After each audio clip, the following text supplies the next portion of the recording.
Welcome to DocuViod. Imagine a man walking the streets of San Francisco, dressed in a flamboyant uniform, proclaiming himself Emperor of the United States, and being embraced by an entire city for it. Sounds unbelievable, right? Well, this is the true story of Emperor Norton, America's most eccentric and beloved ruler. Let's unravel the incredible tale of how one man turned hardship into legend. Much like the captain of Copernic, he wore a military uniform and captured the admiration of those around him. Born Joshua Abraham Norton in England in 1818, Norton spent much of his early life in South Africa. He eventually arrived in San Francisco in 1849 after his parents passed away. Initially, Norton made a living as a businessman, but he lost his fortune in a lengthy and unsuccessful lawsuit over a Peruvian rice contract. Left penniless, Norton filed for bankruptcy in 1858, and his estate was foreclosed, leaving him to live in a modest boarding house. Dissatisfied with his circumstances, Norton decided to take an unconventional path.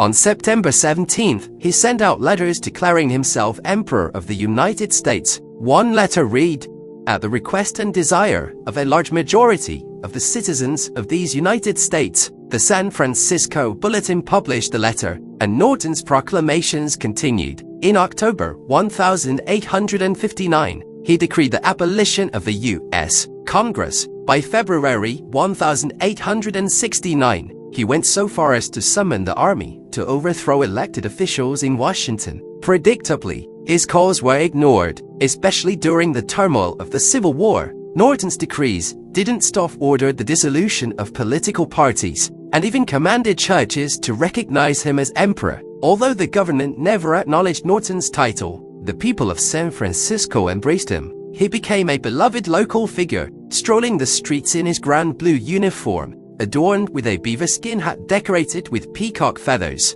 Norton often inspected public infrastructure, including pavements, police officers, and cable cars, while engaging passers-by with philosophical musings. Many of San Francisco's finest restaurants welcomed him as a guest of honor. A handwritten endorsement from Norton was highly prized, as it boosted a restaurant's reputation. Some establishments even displayed plaques reading, "By appointment of His Imperial Majesty, Emperor Norton of the United States." Norton was also depicted with two stray dogs, Bummer and Lazarus, who became famous for their charm and rat-catching abilities. Although it's unclear if the dogs were his constant companions, local cartoons often showed them by his side. Even during riots, Norton's presence had a common effect, was known to stand between opposing sides until peace was restored. His celebrity status grew to the point where, after being arrested for insanity in 1870, he received a formal apology from the police chief.